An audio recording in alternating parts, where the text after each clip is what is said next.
Happy Thursday, Brigade. Welcome into a BetCris Arizona Thursday episode of the Bostonian versus the Book. My name is Matt Peralta. You guys, you know our YouTube by now, don't you? At Boston versus the Book. If you don't, come on over, subscribe, be a part of it. If you don't follow us on Twitter X, you should do so as well, at Boston versus the Book. We are replayed on Sports Grid Television. It is live 1 p.m. Eastern Time. If you guys are watching on the replay, it is 10 p.m. Pacific or 1 a.m. Eastern in the morning over there on the East Coast. Thank you for watching. We appreciate you guys being here today on a Thursday. If you ever want to email the show, it's very easy. It's askthebbb@gmail.com. There is on the live show, there's a ticker that's running underneath me. On the replay on Sports Grid, you're seeing Sports Grid's replay underneath me. But that's where you can always find, if you forget the email address, that's where you can always find us. You can also always find us audio podcast-wise wherever you guys get your audio podcasts for the Bostonian versus the Book. Today on the show, what a game we have tonight. The Seattle Seahawks are at home against the LA Rams. 11-3 Seattle, 11-3 LA, and they are both 10-4 against the spread. We don't see many games like this in the NFL. In particular, it's not just a game, it's a divisional game against these two teams. So is this all in? Do people take positions? Are the books going to be on one side or the other? Where is the action? Where are the professionals and the master money? Where's that going to be? Adam Bjorn, he will be on in 10 minutes to tell us the exact answer to that story. What are they seeing at BetCris Arizona from a money perspective on this massive NFL game we have coming up here for tonight? And I've told you this all week. If you could clear your schedule off just a little bit for this weekend, starting tonight, we have a huge game today on Thursday Night Football. We have a huge game tomorrow with Alabama traveling to Oklahoma in the opening round of the college football playoffs. And then we've got Saturday football in the NFL. Huge game. Packers and the Bears. I'm wearing a Rams hat. Sorry. Bears hat was yesterday, right? I always forget which hat I'm wearing. Sorry. I was pointing to my head. I thought I was wearing the Bears hat. Then we have the Eagles and the Commanders, plus 3 playoff games, including Miami and Texas A&M, which is going to be the standalone game. They were smart to take the best game of the day, move that to the 12 o'clock Eastern time start. So for you guys on the West Coast, you have morning football. You have morning playoff football. 9 a.m. morning playoff football to get into. So excited to go ahead and have that. Then we've got obviously the NFL games, and then Sunday, all the full NFL slate. And then Monday, you have a good game with the Colts and Phillip Rivers hosting the 49ers. So we have to appreciate where we are right now, given the fact that we'll be, it'll be a blink and it's June and we're all running around going, oh my God, where are the games? And we have a whole litany of games to get into coming up here for tonight. So for today and tonight, before we get to Adam Bjorn, and where in the world will he be? I don't know. I don't know where he is today. We will get him on in about 10 minutes to the program. I do want to talk about something that I heard about it, saw it, tweeted about it, but didn't talk about it yet on the show. So I thought today would be a good time to talk about it because we have a quick little 10-minute window before we talk to Adam about the comments made by Joel Klatt on a Birmingham radio station and how Joel Klatt decided to enter into the conversation about, well, the college football playoffs versus the NCAA tournament. It's an argument that I think he probably regrets that he got himself into, but let's talk about it.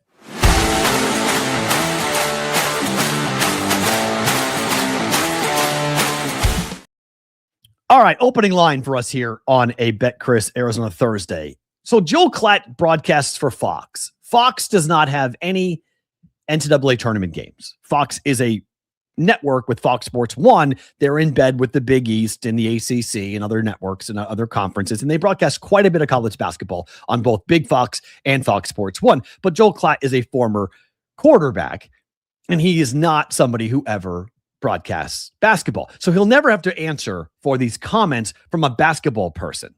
But he goes on a football-centric radio station in Birmingham, Alabama, and decides that he wants to, kind of unbeknownst and not even provoked, he just decides he's going to throw massive shade on the NCAA tournament up against the college football playoff, kind of trying to defend the CFP a little bit as to like, we do it right in college football, that like our tournament is better because of how we do it versus what the NCAA tournament does. And to sort of paraphrase, and I'll get to his quotes here in a second, but to paraphrase him, basically what he's trying to say is that because of the way that basketball does it, when they put teams on a neutral court to go play at a weird time during the day, that we don't actually find out who the best team is in college basketball because it's not an accurate way of determining who is better than the other. Well, as a basketball guy, I got a lot to say about this because this is, in a lot of ways, Looney Tunes to me. And I thought Barstool Sports did a really good job by highlighting this, saying, timeout. Hold on, Joel. We are not going to blast the NCAA tournament for basketball for men in order to prop up what we are currently doing with college football. Here's the quote, okay? The NCAA tournament is a joke. The next round is the show he talked on. It's the dumbest tournament and the least fair tournament in all of sports.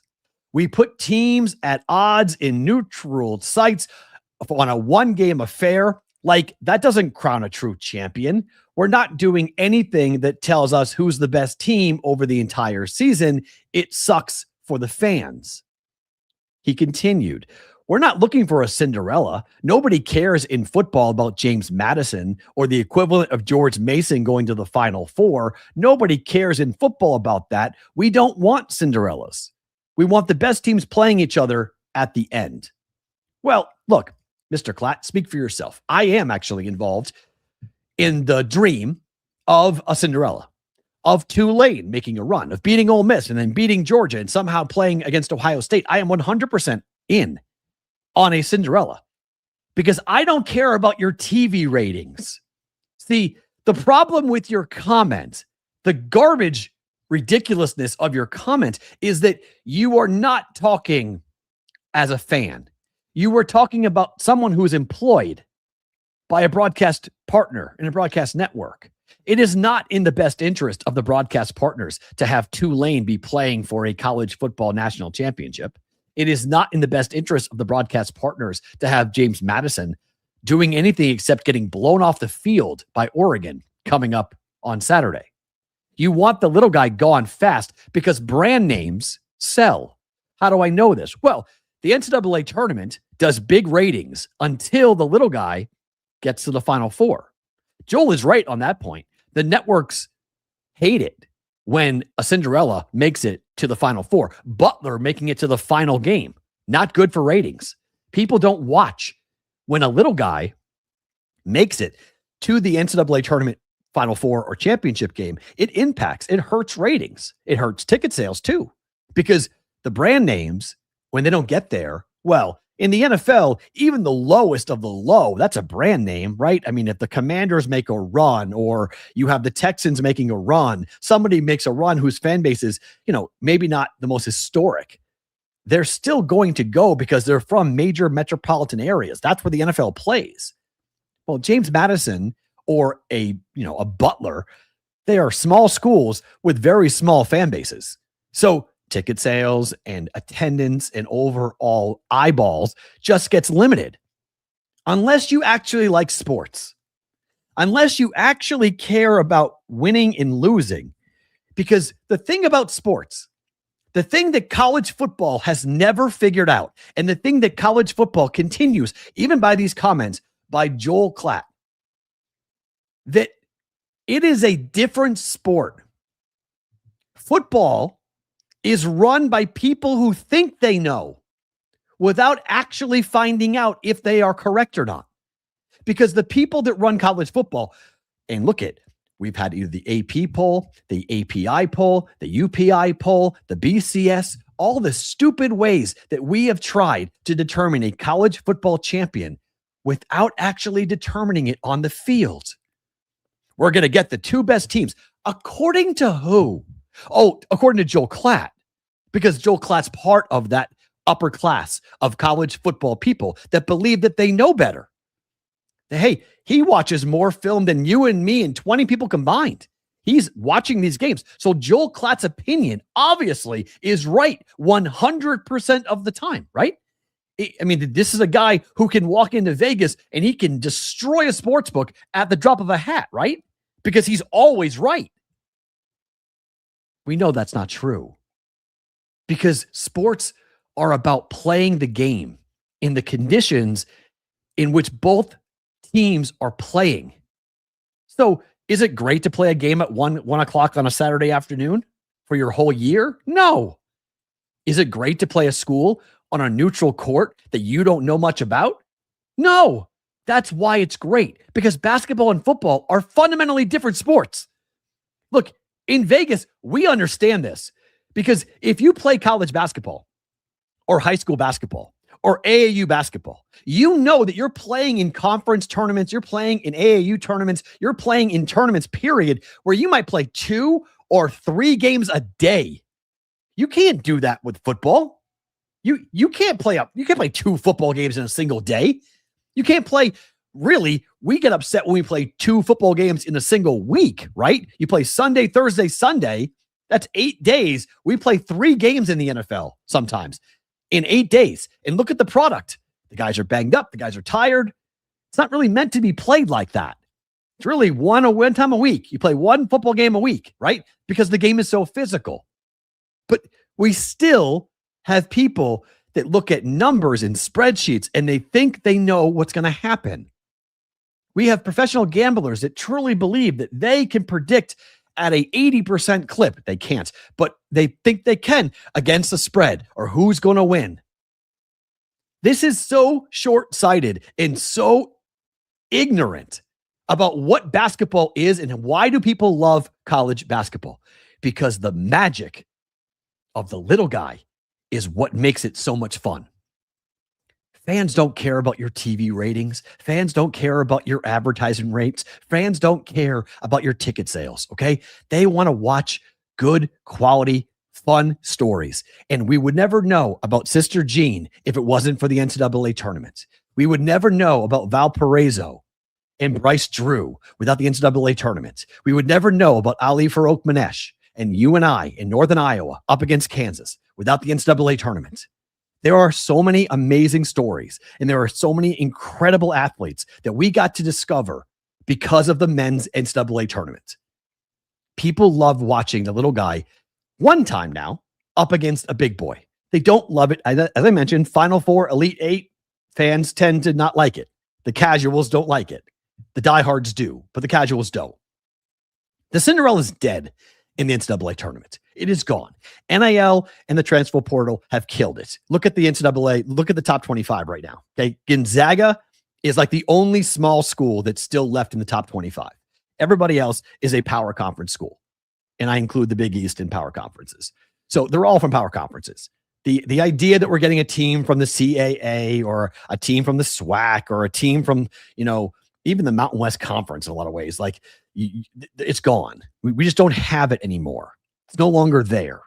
And that's incredibly disheartening and incredibly frustrating. But basketball is a tournament-based sport. That is what the game is built on, is brackets and tournaments. If you grew up playing basketball, which Joel Klatt did not clearly, you go to tournaments and play tournaments all the time. You play at weird times on weird gyms, and that's how you determine who wins, because it shouldn't matter because the rim is 10 feet tall. The court's the same length that you're playing your opponent. It changes sometimes by the gym, but you know what I mean? And we go play the game. You go play basketball, lace up the shoes, go play the damn game. What are we doing talking about the fact that Cinderella, nobody wants a Cinderella, but we've never seen it. We've never given the opportunity for a Cinderella team to actually exist in college football because Joel Klatt of the world won't allow it. They won't allow it. How many times have we seen teams be excluded from the BCS or the 4-team playoff or now the 12-team playoff that probably deserves to be in the tournament? And you're telling me that we're determining the actual real champion in college football? Do we forget that before 20 years ago, we were determining the college football champion based on your ranking from an egghead in a newsroom? Like look at all of Alabama's and look at all the Michigan and Ohio. Look at the national championships that were hung by your historic football programs dating back pre-1980. Like they essentially made it up. Like they essentially made it up as they went. So like you got to spare me, Joel Klatt, on this idea that the NCAA tournament for men is a joke. It is not a joke. It's the best thing that we do in this country. And it's why I take such offense to it, because the NCAA tournament, for me, I've long said it's better as an event than the Super Bowl. All right. We're talking about small farm country towns around the country emptying out to watch their programs go up against the city slickers of the world, right? Your blue bloods of the world. You got schools we never heard of getting into the tournament and having their moment in the sun. The Albanys, the Stony Brooks, like these teams that just don't ever get real shots. They get one shot a decade or 2 decades to get their name in lights.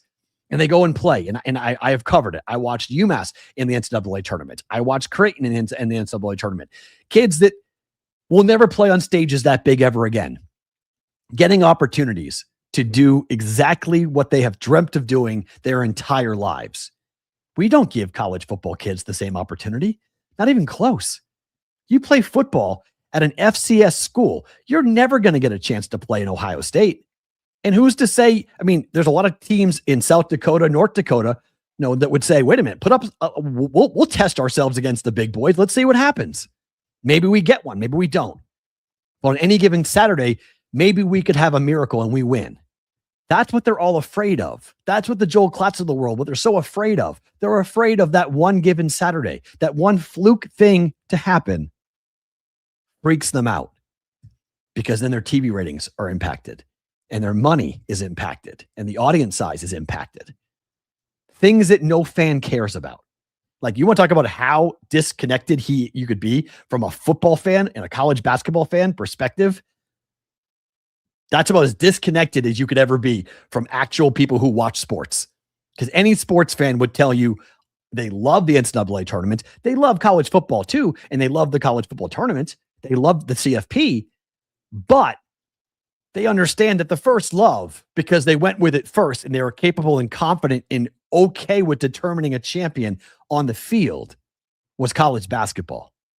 Remember, up until 3 years ago, we actually have like a quasi tournament now with 12 teams in. But up till then, before then, we were determining a football playoff champion unlike anybody else in the world playing sports. It was the only sport in the world that was allowing computer programs and people in boardrooms to say yes or no to who is in and who is out to a 4-team or a 2-team championship setting. No, thank you. I want no part of any of this. I want no part of that comment, no part of any of it. Give me the NCAA tournament. Give me more sports. Let's all determine it on the field, not in people's boardrooms or a Holiday Inn in Indianapolis. Let's find out where our guy is. It's a BetCris Arizona Thursday. Where is Adam Bjorn?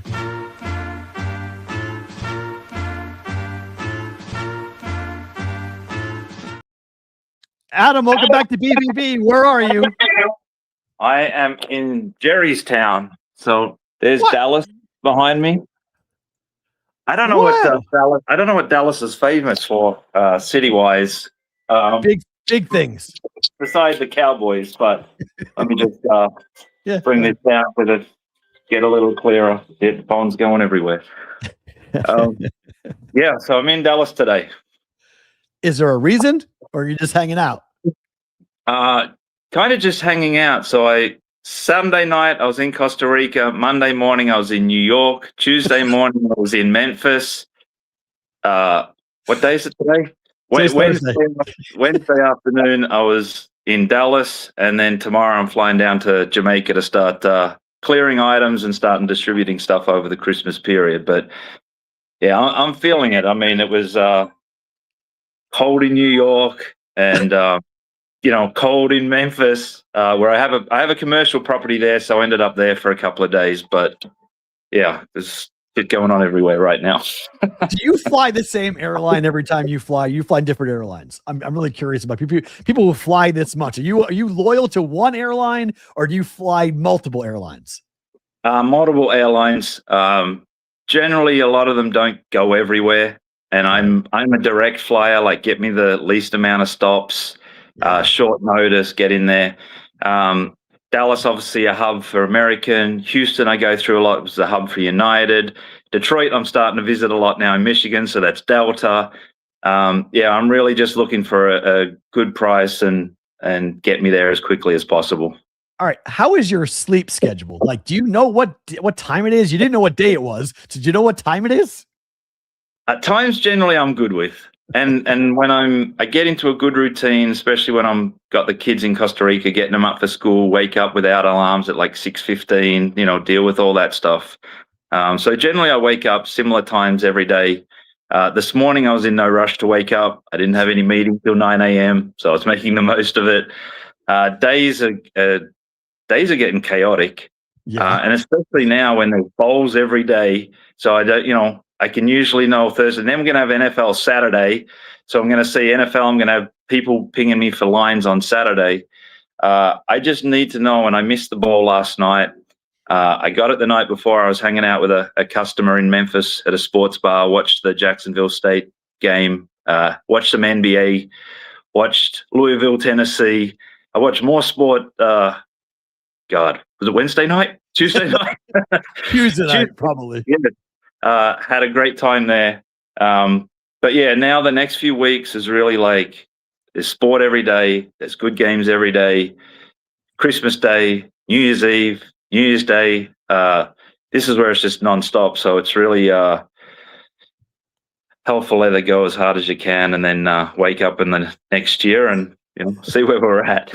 Do you like it like this from a book perspective when it's this much, or is it just too much? You got to put lines up for everything and it becomes overload.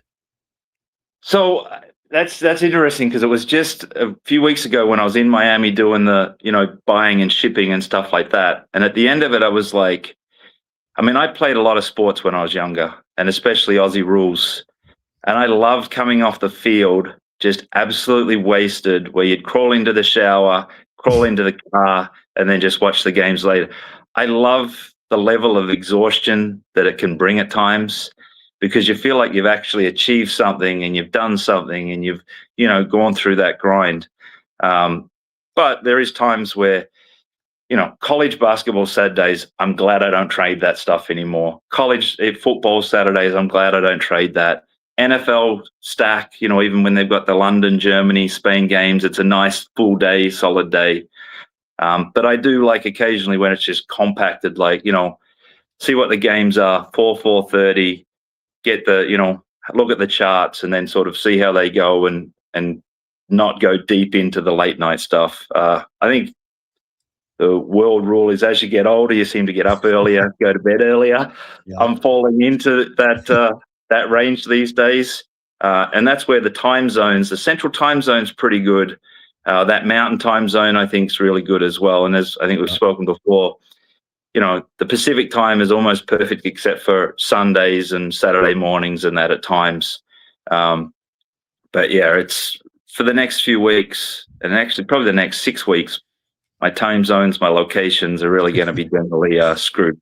It's going to be fun to see where you wind up being every Thursday. But when you look at the next 5 days, we have tonight, we'll get to it in 1 second, Thursday Night Football. We have a playoff game standalone on Friday night, huge teams, huge brand names. We have college football playoff games and 2 NFL games, including Bears-Packers on Saturday. We have a full NFL slate on Sunday, and then a Monday night with San Francisco and Phillip Rivers on Monday. You guys have to be expecting a pretty big handle next 5 days. Now, this should be heavy action at the book, right? This, again, standalone games, especially for live. The volume that comes in is just, phenomenal, especially when you get a game swinging back and forth.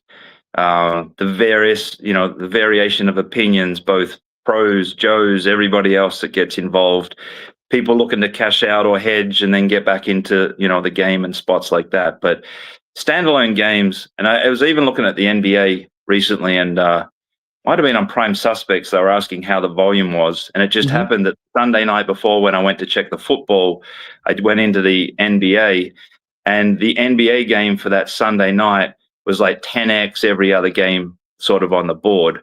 So I think it's across all sports. When you get the standalone games and the bowls, I mean, these bowls are just rolled out perfectly. And people are betting on teams and colleges and that they probably couldn't even pin on the mat. But because that's the one game on, that's what the action's on. They're just tuning in and playing it, so they've got something to do, something to watch. That's tonight, Missouri State in the Xbox Bowl tonight. It's very similar. I don't think anybody could tell you where Missouri State's located, but people are betting Missouri State tonight in the bowl game.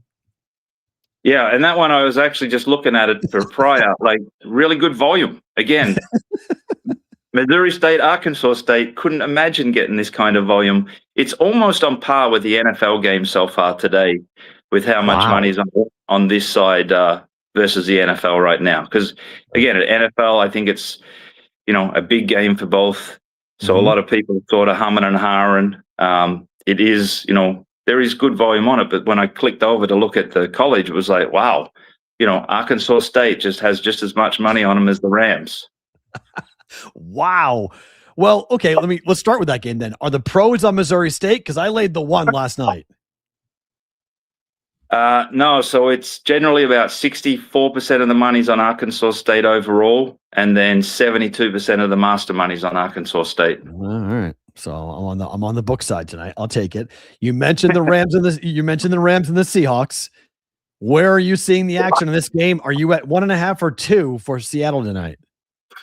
So we're at 1.5. 64% of the money's on the Rams. 81% of the master money is on the Seahawks. Wow. This is, probably end up like if it continues on this, like a data play there. Joe's are one side, pros are the other. But the master money was bought at plus 1.5, laying a quarter. And on the Rams side, they've sort of bet +3, laying almost 60 cents and +2. So no one's really playing the number for what it is. There is some teasers as well going up to the 7.5 on the Rams. Okay.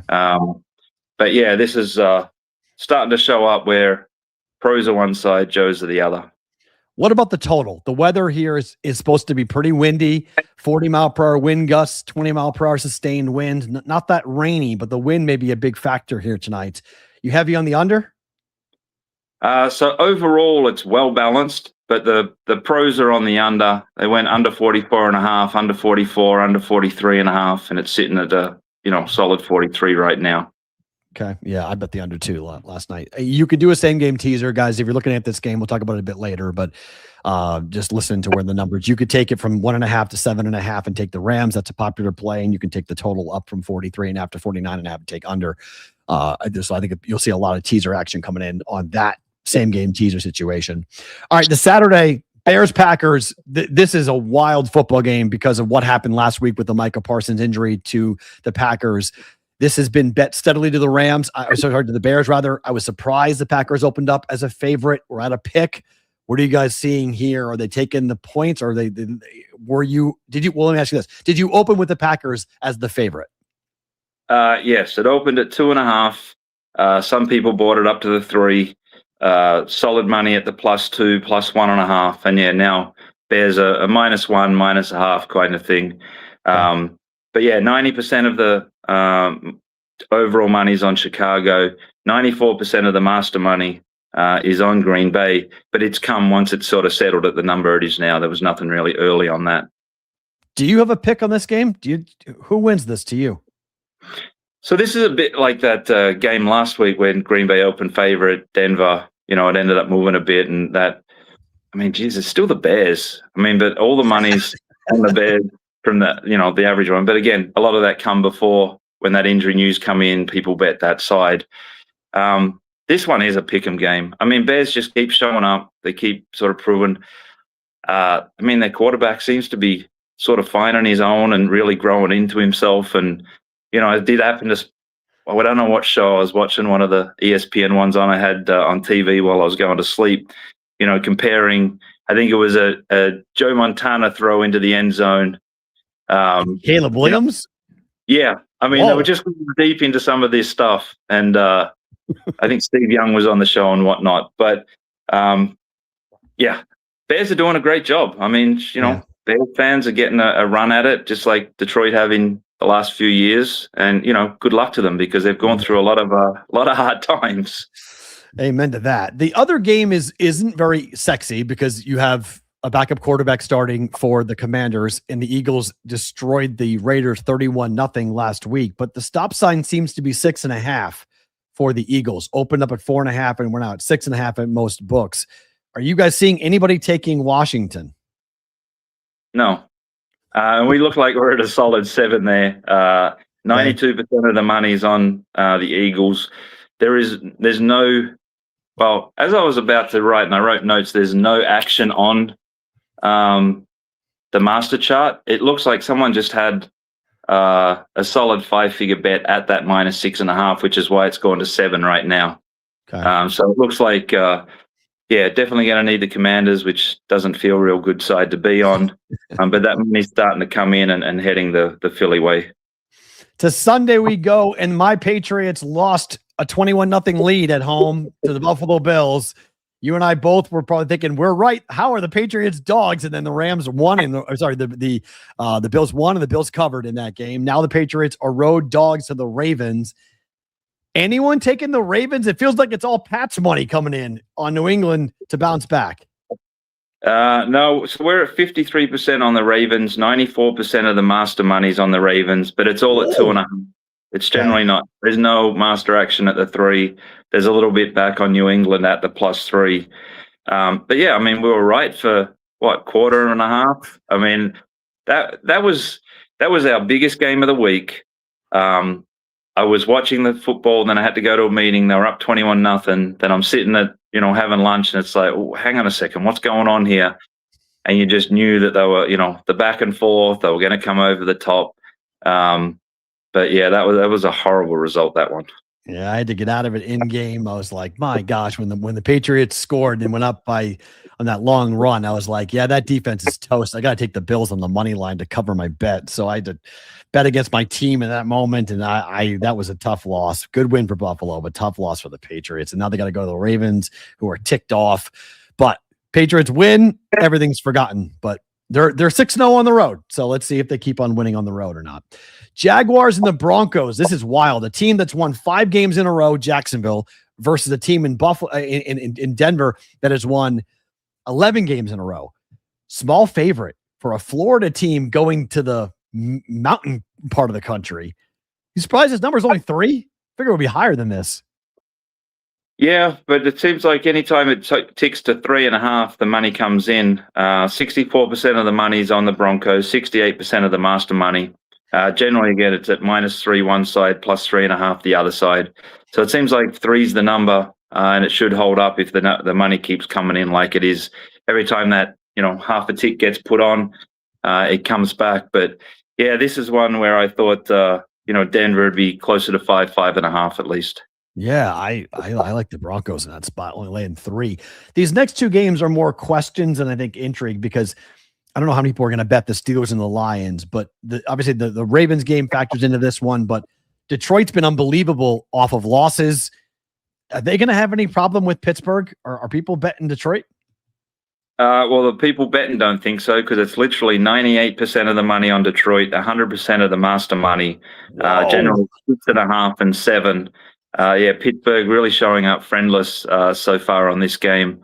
And it looks, the number's sort of 6.5, laying a little bit of a short number. 7 seems like where it'll end up. But generally when I say this is all one-way action, there is some money on the other side, but this is all one-way action. Look, they've won 15 straight in this spot, so I understand it. They're 14-1 ATS. The Lions are coming off of a loss. So this is when Goff and company at home and the Steelers, after a big win in primetime, short week, I get it. I get why people are hammering it. And then the Bucks and the Panthers. I have a big bet on the Bucks to win the NFC South. They play 2 times in 3 weeks. Home dog Panthers. The pros have got to be on Carolina. No. So the master chart is penniless right now. On the overall money, it's 54% on Tampa Bay, but generally it's at -2.5. And then on the flip side, Carolina at a bit of +3 and a little bit of 2.5. But Tampa Bay is friendless at the 3. So it seems like 2.5 is what the number they want. They don't want to lay that, full field goal if they're going to take the Tampa Bay side. So that one looks like it'll not go to 3.5. If anything, it'll go down to 2.5. But it looks sort of solid 3.20 where it's hanging on to right now. Interesting. All right, to the playoffs we go. And Friday, Alabama and Oklahoma. The Crimson Tide have never, and I'm going to say never because of the fact that the last time they lost to the same team twice in the same season was in the 1890s. So Bama has never lost to the same team twice in this situation. I can't see this. Alabama losing this game. I like Oklahoma +1.5, but I feel like I have to bet Alabama in this spot. Where's the money coming down?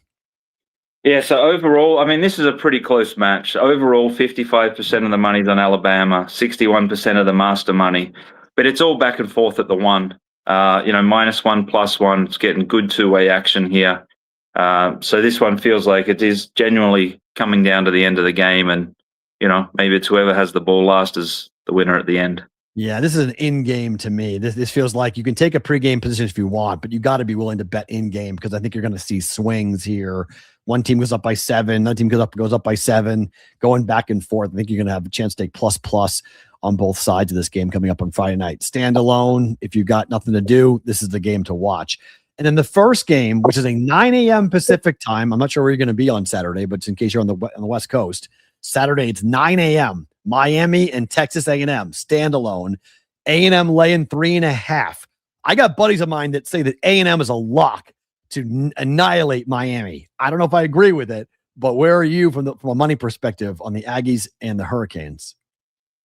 Yeah, so overall 71% is on Miami, but 88% of the master money is on the A&M at the -3.5. Miami's a bit at the +4, +4.5. But this is showing up a bit as a pros versus Joes as well, where the pros are on the A&M and everyone else is on Miami, Florida. So maybe the insiders are giving the hot information out that this is the side and the direction that they're going to go on. It does seem like there's a chance that it could go down to 3. Okay. I don't see it going back to 4, but there's a bunch of people that are sort of buying up to 4, 4.5. 4.5. Wow. Okay. And then the other two games are blowout games potential, but anybody taking Tulane money line? You seeing anything on the green wave with the Ole Miss mess, with everything with Lane Kiffin leaving and everything else? Anybody buying that potentially Tulane could shock the world? Nope. On the money line, it's like literally 99.9% Mississippi. Even the master money is 100% Mississippi. Overall, and this started at sort of the run of money at 15 up to 17.5. A little bit of a tickle back on Tulane at the 17, but 92% of the money's on Ole Miss. 98% of the master money is on Ole Miss, and yeah, definitely going to need Tulane in this game. I think you might get it. I like Tulane. I don't like James Madison against Oregon, though, in the last game of the college football playoff opening round. This number feels right. I think the Ducks win, the Ducks cover, but I feel like JMU is going to get a lot of love here, taking the points. Fair? Fair. And I've mentioned this 2 weeks in a row on Prime Suspects. This is by far, not even close, the biggest bet college game on the schedule so far. Has been since the lines opened. It's just increasing all week. And I was glad when I saw you post this one because I was going to have to bring it up anyway. 61% of the money's on Oregon. 87% of the master money's on James Madison. They took the 23, the 22, the 21.5, 21. Little bit nibble coming back 20.5 and 21 on Oregon. But the volume on this game, and again, I had Joe telling me where James Madison was because I could not tell you where this college was. Yeah, but ton of money on this game right from the outset. Wow. How about that? Look, I get it, I guess. I mean, JMU's looked decent at times and has played well. They earned their way into this spot. Oregon at times has been a little bit up and down, but my gosh, Oregon at home in a playoff game? Like, they do know that JMU is an East Coast team going out to the West, right, to play Oregon at Austin Stadium. Like, I don't know, guys. This could get ugly in a hurry. I mean, most of these games last year were all blowouts. So, like, if history shows us anything, it's that these games aren't close. These are blowouts. Oh, okay. Well, the money is coming in hard and fast from the minute this game opened up. James Madison. Did we miss anything? Anything on your board that has a ton of action that maybe is surprising? The only other one was in the NFL, where the Raiders, ton of money against Houston, 61% overall, 94% of the master money. The 14.5 is getting eaten alive. The 14's getting taken. I think after the last week's games, those two touchdown dogs, saw plenty of money on those spots. And, Phillip Rivers showed up. Old man Rivers. He did. He played well. He got a chance on primetime Monday night to do it as well. Addison has a question I want to put up on the screen to see if you can answer it before we let you go, because I think there could be some people. He's a big F1 fan, but he's curious about major changes from a book perspective. How do you handle when you go from a sport that had a rule that was one way, and then the next rule, and I'm not sure which rule he's referring to with F1, but clearly there's a big rule change coming to F1 next year. As a book, how do you handle that?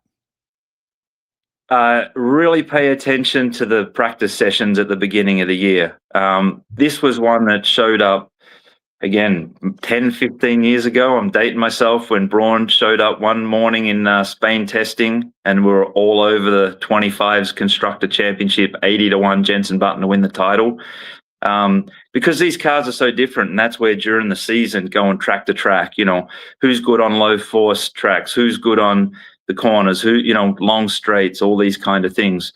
That's kind of the edge that you sort of have in F1 is cars really, it's horses for courses.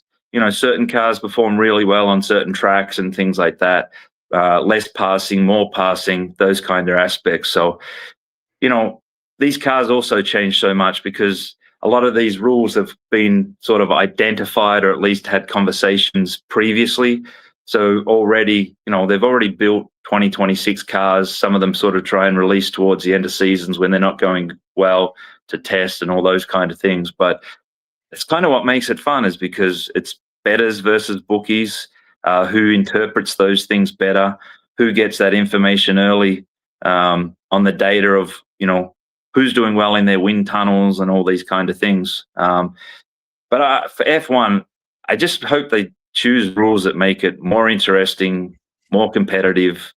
I understand not going back to the refueling during races and stuff, but there's so many more ways that they could do it to make it a hell of a lot more interesting to watch these races and whatnot, and just not have it a bit of a procession around the track. It's fair. I totally agree with that. Vegas people would agree too, because it's not competitive in terms of the races. Oftentimes it's one or two drivers and they're out and that's it. They're gone. And there's no real passing, and there's nothing that really people want to see racing. They don't want to see guys just driving. So oftentimes you're watching that, at least for the Vegas race here. All right. Are you still alive with Circa with your millions entry, or are we DOA? I've just had two. I haven't looked. I had 2 bad weeks. I had 2 2 and 3s. The minute I started concentrating on it, it was like, yep, always right. I had Miami on most of the ones, Monday, whatnot. But yeah, it was. I don't want to look at it. I just need 3 good weeks, couple of 4 and 1s, 5 and 0s, so it becomes an event. And then the week, but after the 17th week, I'll have a look and see where I stand if I have a couple of good weeks. But yeah, it's not been good. We got to go. It's tough. December is really hard. I mean, the numbers are tight. This. Numbers are hard, and this is a tough time to bet the NFL. And even 5 games with static lines can be very difficult to pick. So, Adam, thank you for doing this. Enjoy Dallas. Hopefully the weather's going to be nice. Travel safe wherever you're going to be headed. We'll talk to you next week. All right. All right. Cheers. Thanks, Matt. Adam Bjorn on a BetCris Arizona Thursday, joining us here on the Bostonian versus the book. Great to get him on the program, talking everything about football. And yes, Addison, that is a gift to you. I don't know how long of a rant that was, but that was probably the longest F1 rant we've ever had here on the program. I didn't understand half the things he said. I heard competitiveness and make it more fun to watch. Yes, I would agree. Other than that, I have no idea what he was talking about in terms of history and everything else. I have no idea what he was talking about. I did have to chuckle a bit because he was, in case you were curious, Adam was saying bowls, like college football bowls, but the Australian accent makes it sound like balls. And so when he said roll out the balls, just roll out the balls individually, I was like, where's he going? Like, I know he gets the show, but where's he going with this? So, and then I had to realize, it was like, oh, he's saying bowls, not balls.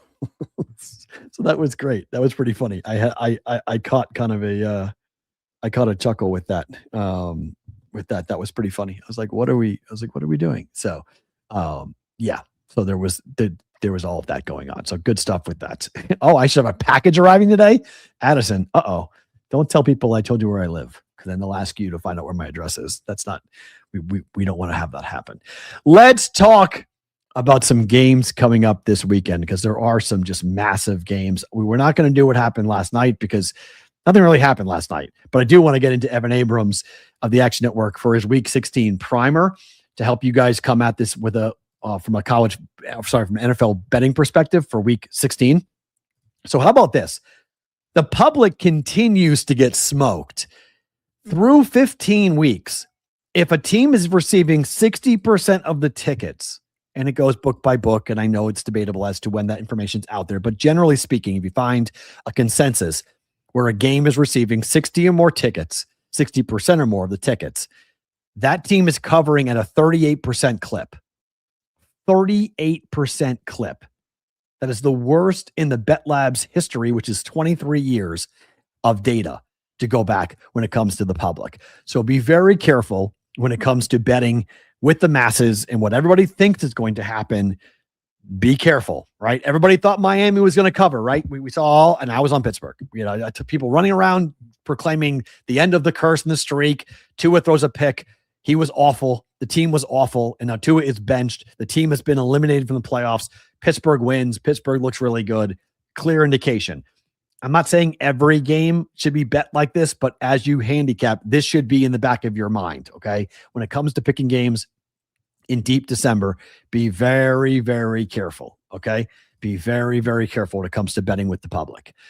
This is one of those times, although you heard from Adam, the public and the pros are both all over the Lions. Jared Goff and Dan Campbell are 19-12-1 straight up and 23-9 off a loss as a duo, but they've won 15 in a row dating back to November 1st of 2022, going 14-1 ATS after a loss. Now that one loss was this year, so they did lose after a loss this season, but there is some really powerful data that can back you up if you do want to wind up taking the Lions here, because just look, on the road, Pittsburgh against Detroit, when they absolutely have to have it after losing 41-34 last week to the Rams, they're back at home in a must-win situation with the Packers and the Bears playing on Saturday. This is shaping up to be a very bad day for the Pittsburgh Steelers. It would be, I would bet it now. If you see a 6.5 in the market, I would bet it now. For tonight, Sean McVay, 28-11 straight up, 27-11-1 against the spread in the month of December, winning 9 in a row outright. Since the start of the 2021 season, Sean McVay is 17-3 ATS in December. Now, how does this factor into the game tonight? Well, I'm on the Rams. We'll do just the picks here in a second, but I'm on the Rams. And the reason why I'm on the Rams is because I don't believe that Seattle is going to be able to maintain where they're at if their offense continues to be this pedestrian. And with the wind that's going to be in play here tonight, the thing that set the Seattle Seahawks on fire all year was Jackson Smith and Jigba in the deep ball that Sam Darnold was throwing. There will not be a deep ball option tonight.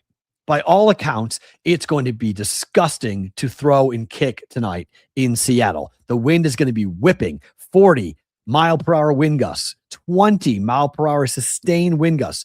We had somebody in the chat who, let me scroll backwards, it was in Seattle talking about the weather being the windiest it's been ever in Seattle. And the amount of rain that the entire state of Washington has taken over the last 3 weeks has flooded everything.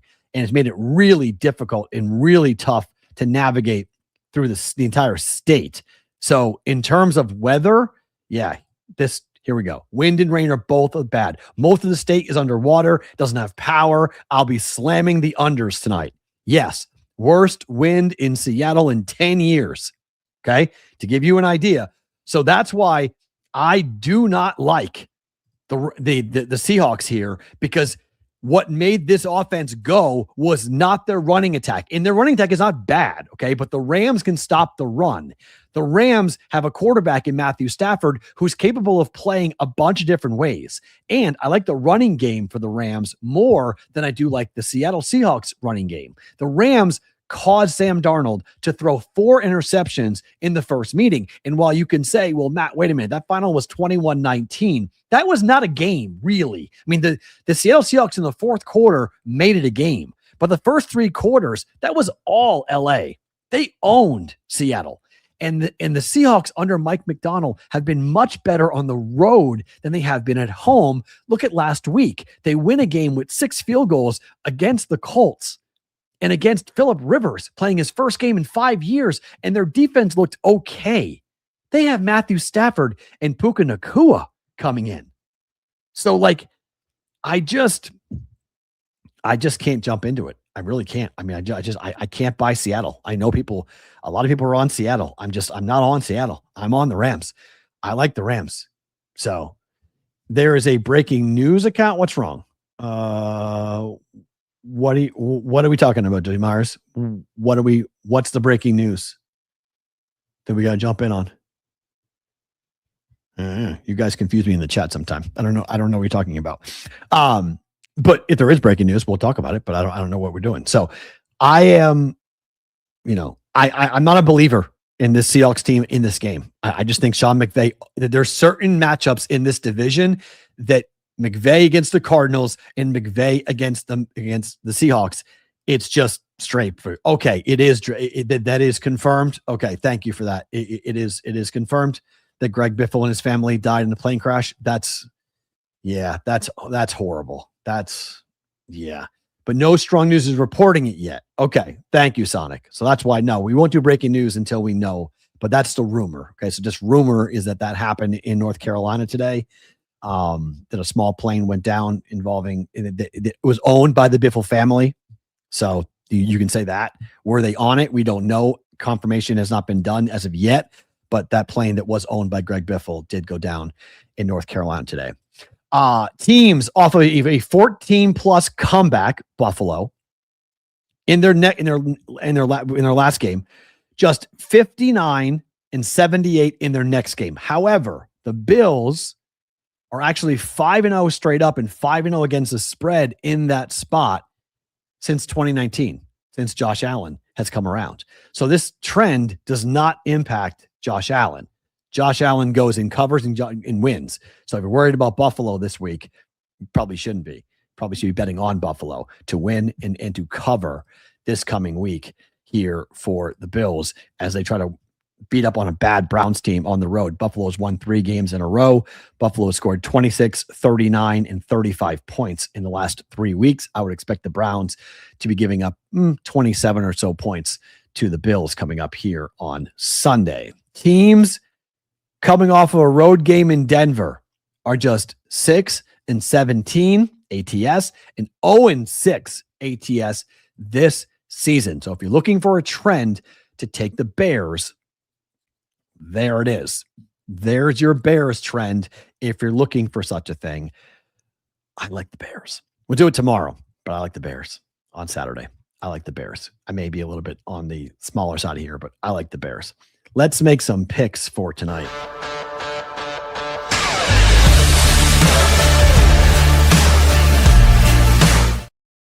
All right, just the picks being brought to you by the Betting Pros prop bet cheat sheet. You guys can go and find some prop bets to bet on tonight's football game, Thursday night game between the Rams and the Seahawks by going to bettingpros.com.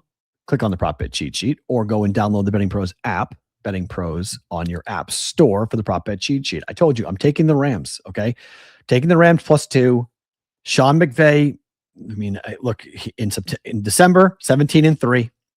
He owns the Seahawks. He has been so dominant against Seattle in his coaching career.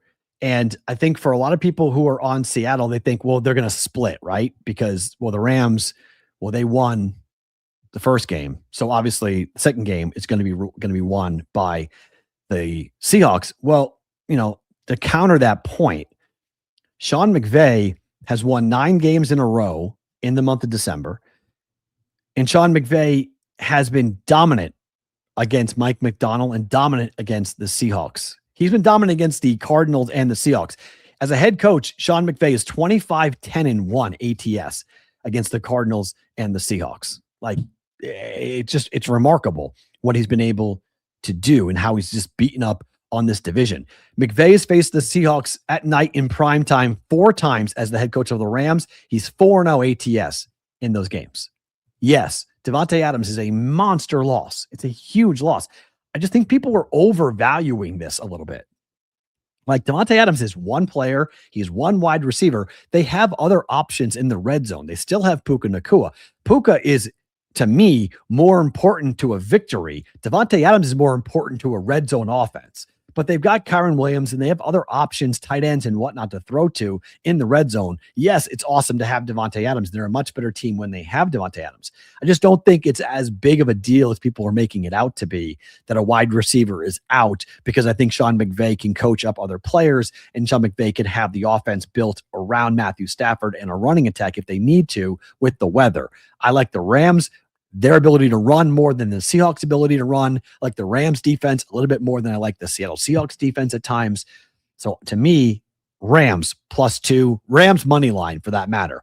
The under 42.5. Let me give you an up-to-date weather report here, if I can jump in on that to tell you exactly what we are seeing here weather-wise. I go and check out, and you guys can follow him. He's Kevin Roth on Twitter. Kevin Roth is a meteorologist. He works for Roto Grinders and a couple other outlets, but he does a really great job of finding games that have bad weather. So he just tweeted a second ago, to answer the question I've been getting a lot of, winds are coming mostly out of the southwest tonight for Thursday Night Football. That's not a full crosswind, nor is it parallel to the field. It's a diagonal wind that's coming today. The wind chart is not good. The highest winds will be pregame with gusts of near 50 miles per hour. At kickoff, winds could still be gusting near 40 miles per hour. By the second half, winds will be sustained around 15 miles per hour, which is gusts around 30. The rain in some areas around the stadium could be heavy at times, but drizzle, light rain possible. He does not think rain will be that big of an issue for this game. It looks like more of a dry game than a wet game, but the winds down on the field, we'll see. Lumen Field has a half roof to protect fans from the rain, but it's open over the field. That may help protect the field from the worst of the wind, but I'm not sure how that will impact things. The only he thought his thoughts for fantasy were, the only thing I would even consider fading here is kickers, mostly because of the first half wins. Second half games, it should be mostly fine. I think overall, when it comes to stadiums and wind, you don't know what's going to happen. I'm betting the under. I'm playing under 42. The pros have played the under. I was going under anyway, frankly. I was going to play the under anyway. I wasn't going to go and bet the over in the game, regardless of the weather. The weather just cemented it. Once we had the weather, it was like, bang, like 100%. I'm going with the under tonight, under 42.5 for this. Ooh, I like that. Longest field goal under 50.5. I like that. Yep, I do. With the wind coming into play, I like that bet. That's a good play on that. And before we sign off from Sports Grid, unfortunately, and I do trust Sonic on this, he's saying that the rep from North Carolina is confirming that Greg Biffle and his family were aboard the plane that crashed in North Carolina. Obviously, our thoughts goes out to everybody involved in the NASCAR community. That's a awful, awful story and a horrible accident and a really sad story for the entire racing community, the NASCAR community, which is really tight knit in North Carolina.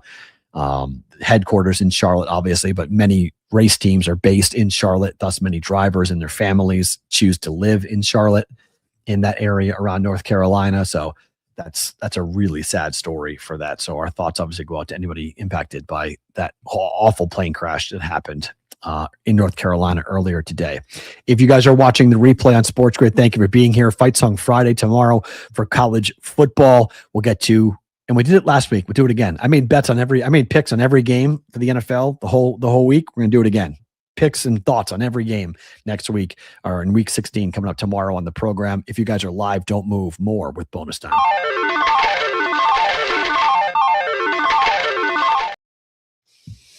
Okay. Couple of things we can do. Yeah, we'll do the story. Why not? Well, I was particularly going to hold it till tomorrow, but it's been a pretty interesting day in the industry. It's been a pretty volatile day in the industry.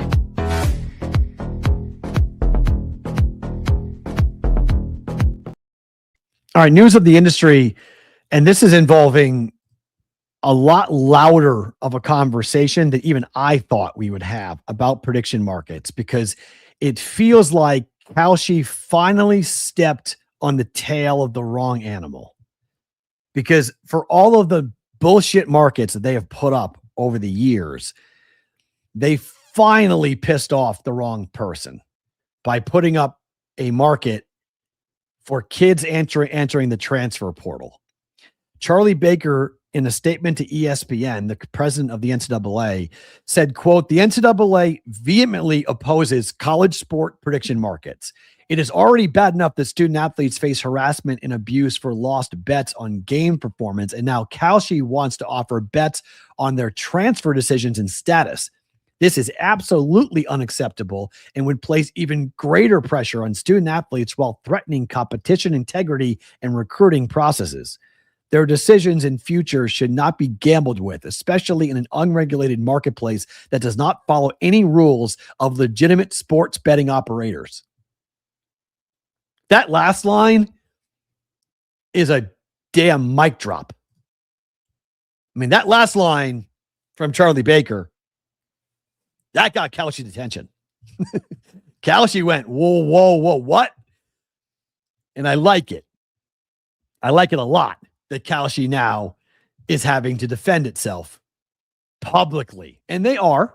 Okay. Kalshi is defending themselves publicly and pushing back on Charlie Baker by essentially saying that they offer markets all the time on things that they don't actually put up for bet. So what Kalshi has responded by saying, quote, "We certify markets all the time that we do not end up listing," meaning you can bet on it. "We have no immediate plans to list these contracts." Yeah, you did, but fine. Sure. Why the hell did you publicize it if you weren't going to make it public? You self-certified this and made sure everybody knew about it. "Like all markets on Kalshi, users with material non-public information would be prohibited from trading on potential transfer portal markets." Hold that thought for 1 second. "We have in-house and third-party surveillance systems that monitor for suspicious activity, and if necessary, we refer cases to the CFTC for enforcement." Well, my God, can somebody find out how many times Kalshi has referred a case to the CFTC and how many times that case was then investigated by the CFTC? Can you please tell me? I would love to know. I would love to know the answer to that question. But let's go back to one point before that, where, like all markets on Kalshi, users with material non-public information would be prohibited from trading on potential transfer portal markets. Look, I'm not that smart. I'm not. Okay. And I'm not that in tune with every law and every language, every passage of the Commodities Exchange Act. But there are two big things that I've been told about the Commodities Exchange Act. The first is you need to offer a betting market in all 50 states. You cannot geo-target. You must offer the same market in all 50 states. If you're a prediction market, you cannot discriminate based on geography. That's one. And number two, insider trading isn't illegal in prediction markets. You're allowed to do this. There is no insider trading SEC compliant type of situation when it comes to a prediction market. In fact, they welcome it. They welcome that. That's what I've been told, that it actually helps to make the market when somebody on the inside actually knows what's going on and can help to, make it more sharp, make the market better, more efficient, they call it. So I don't know. What do you mean? That's illegal. You can't have insider trading. Yeah. I mean, so what you're saying is the guy who made $1 million in a single day who by all accounts worked for Google, who then went to a prediction marketplace and made $1 million on Polymarket by going ahead and betting on certain things to happen at Google because he knew what was going to happen at Google when it came to the charts as to who was going to be ranked where in 2025. So you're saying that guy should be arrested? Like that guy should be in jail for doing that? We're getting into a really interesting world here where these guys don't know their own laws and just talk about it publicly because they're hoping nobody checks. Like, I watched The Big Short last night. So I've been going back and watching great movies from the last 20 years, just like fooling around. And like one of my favorites, I watched Almost Famous with my daughter. And then I watched The Big Short. I am fascinated by that movie. I read the book too. Michael Lewis is amazing. But when you watch the movie and you watch the way the banks operated and you watch the way that people in this sector operated, the greed that came from it, the answer that when people said, how did this happen? Nobody checked. How did the guys, Michael Berry and these others, how did they know that the system in which the U.S. economy was built on when it came to the housing market, how did they know that the loans were going to default? And how did they know that the U.S. economy was going to go up, belly up? How did they know? The answer was they looked. They checked. I feel like this is what's happening with prediction markets.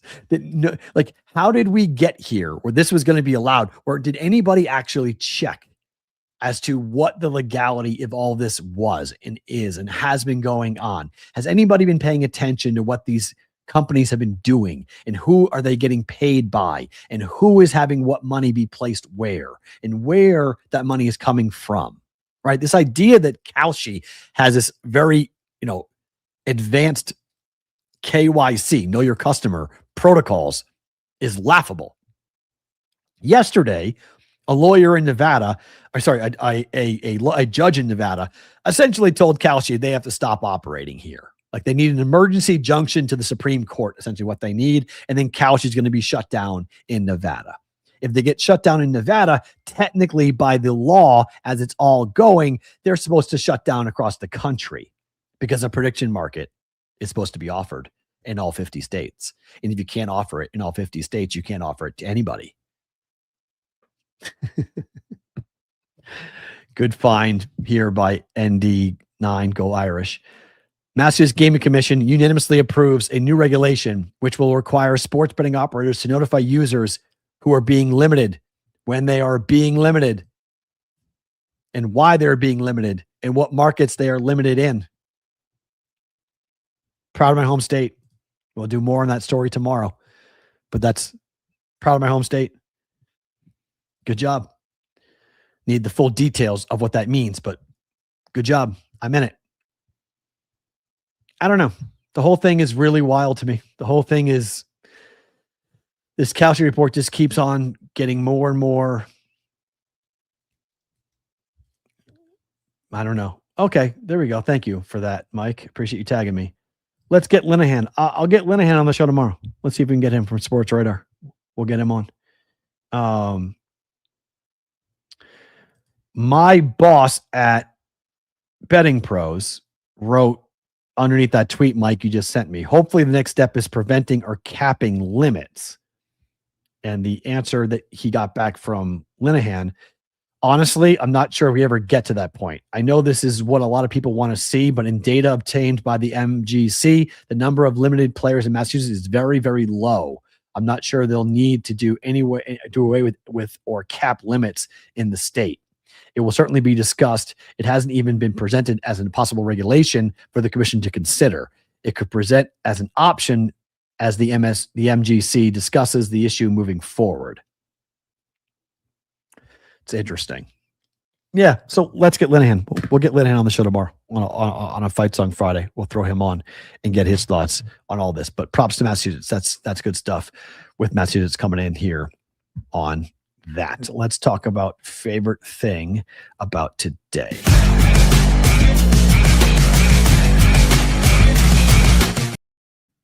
Favorite thing about today for me, quick two-parter.